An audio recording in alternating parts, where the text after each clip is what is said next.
Shri Venkateswara gold తాకట్టులో ఉన్న మీ బంగారాన్ని విడిపించి కొనబడును. సార్ నమస్కారం సార్.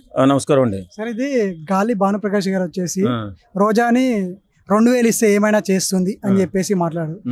అది ఎంతవరకు కరెక్ట్? చాలా మంది దాన్ని వ్యతిరేకిస్తున్నారు, మీరేమంటారు? ఇప్పుడు సెలబ్రిటీగా ఉన్న వాళ్ళు కానీ రాజకీయాల్లో ఉన్న వాళ్ళు కానీ ఒళ్ళు దగ్గర పెట్టుకుని మాట్లాడాలి, చాలా ఒళ్ళు దగ్గర పెట్టుకుని మాట్లాడాలి. కానీ ఈ గాలి ప్రకాష్ గారు చాలా తప్పుడు మాట మాట్లాడాడు. కాకపోతే ఏంటంటే కొంచెం అక్కడ ఈ రోజా గురించి ఆలోచిస్తేనే చాలా చండాలంగా ఉంది. ఎందుకంటే ఆమె మాట్లాడే మాటలకి ఎలాంటి హద్దు అదుపు ఉండదు, తెగిన గాలిపటంలో తయారైంది ఆమె. కానీ ఆయన అనడం తప్పే, కానీ అవతల వ్యక్తిని కూడా మనం గుర్తించాలి. రోజా అనే ఆవిడ ఉచ్చనీచాలు ఉండవు, ఏముండవు, పెద్దలు చిన్నలు గౌరవం ఉండదు, సంస్కారం ఉండదు, నీతి ఉండదు, నిజాయితీ ఉండదు. అలాంటి నికృష్టమైనటువంటి వనిత ఎవరైనా ఉన్నారంటే ఆ ఘనత రోజాకే దక్కుతుంది. ఎందుకంటే ఎవరిని కూడా సంస్కారంతో మాట్లాడదు. నేను ఆడబిడ్డని ఆడపిల్లల్ని చెప్పుకోవడం తప్ప ఆడపిల్ల లక్షణాలు కానీ ఆడబిడ్డ మాటలు కానీ ఎలాంటి సంస్కారం కానీ లేకుండా మాట్లాడుతుంది. కాబట్టి ఇలాంటి వాళ్ళు కొంచెం కోపంతో మాట్లాడుతూ ఉంటారు. మరి ఆయన్ని ఏముందో మరి ఈమె చరిత్ర ఆయనకి ఏం తెలుసు మనకైతే తెలియదు. కానీ ఆ మాట అనడం తప్పే. కానీ ఎంత నికృష్టమైనటువంటి వనిత ఈమె, మాట కాదు వనిత అంటే లేడీ అని, నికృష్ట లేడీ.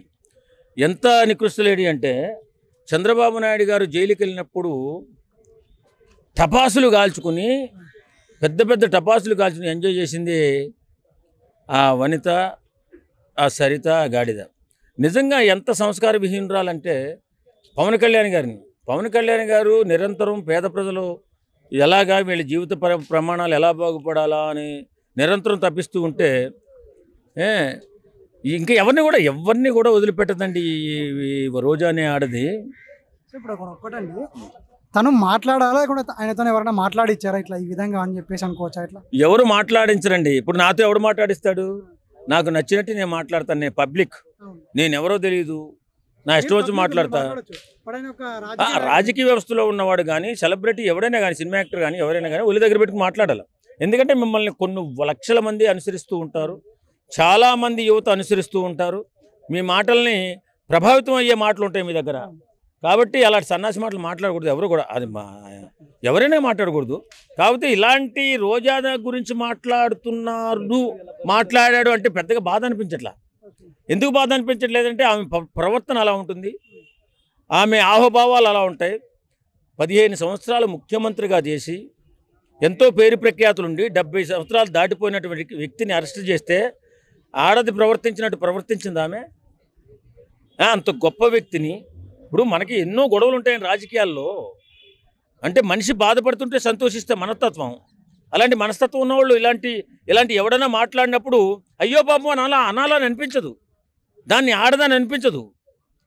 నిజమే, చాలామందికి ఆడవాళ్ళకి అన్యాయం జరిగినప్పుడు అయ్యో పాపం అని చెప్పి అనుకుంటాం. కానీ రోజా లాంటి ఆడపిల్లకి అన్యాయం జరిగితే ఏంటంటో ఆమె ఏమన్నా అందంటావు ముందు, లేకపోతే ఏం జరిగిందంటావు ఏదో అనే ఉంటుంది, అది దాని నోరుకి అద్దే ఉండదు అని అనుకునే ఉంటారు సామాన్య జనులు. కాబట్టి ఆమె నోరు అదుపులో పెట్టుకోవాలా, సంస్కారంగా మాట్లాడాలా. సమాజంలో బతుకున్నప్పుడు నీ 2 పిల్లలు ఉన్నారు, పెళ్ళిడికి వచ్చేసి ఉన్నారు, వాళ్ళు పెద్దవాళ్ళు అయిపోయి ఉన్నారు. నీ మాటల వల్ల నీ బిడ్డలు బాధపడకూడదు, నీ కుటుంబం బాధపడకూడదని ఇంగిత జ్ఞానం కూడా లేకుండా ఒక అడవిలో పందిలా బతుకుతుంది ఒక ఆడది రోజా. సరే, ఇప్పుడు ఒకటి ఆయన ఆ విధంగా మాట్లాడగా దీని మీద పవన్ కళ్యాణ్ గారు స్పందించి ఏమైనా యాక్షన్ తీసుకోమని చెప్పే అవకాశం ఉందనుకోవచ్చా? ఎట్లా పవన్ కళ్యాణ్ గారు స్పందించాలంటే ఆయన నోటీస్కి వెళ్ళాలి.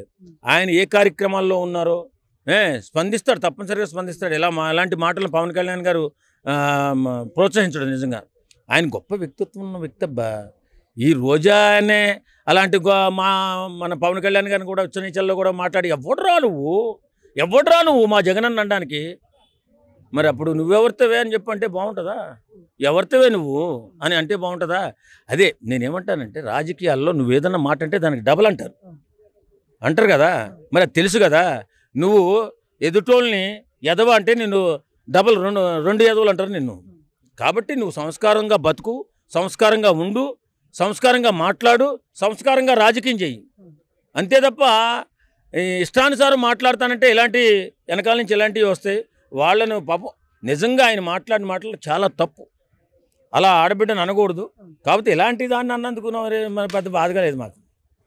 ఓకే. అంటే లాస్ట్ టైం మంత్రి కదా అట్లా అంటే అయితే మనకు ఒక సంస్కారం ఉంది, మన ఆంధ్రప్రదేశ్ కానీ మన తెలుగు వాళ్ళు కానీ ఒక సంస్కారం ఉంది. ఏంటంటే ఎవరైనా సంస్కారంతో మాట్లాడాలా, ఖచ్చితంగా సంస్కారంతో మాట్లాడాలా. ఆ మాట అనడం 100% తప్పు తప్పు తప్పు.